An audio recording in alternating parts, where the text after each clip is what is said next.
Share করব। এই যে এটা হচ্ছে আমার লাগানো সব গাছ। এই দেখুন, এই যে এখানে যে টমেটো গাছ, মরিচ গাছ, বেগুন গাছ, যদিও 2-3 রকমের। এই বেগুন গাছটা বেশ একটা ভালো হয়নি।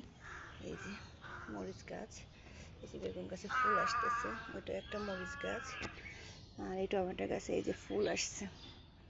যদিও আমি ভাড়া বাসায় থাকি, তারপরেও শখের বশবর্তী হয়ে করলাম ছাদের উপরে। জানি না কত দূর কি রাখতে পারবো, কারণ ছাদে কাজ করতেছে।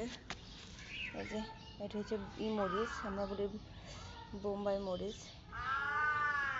এই যে টমেটো গাছে টমেটো আসছে আমাকে, দেখুন দেখতে পাচ্ছেন,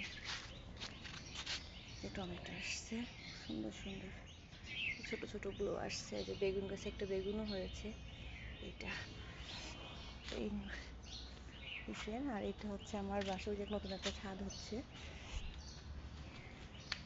একটা লাউ গাছ। যদিও লাউ গাছটা আমি না, আর একটা ভাড়াটিয়া, সেই হয়েছে।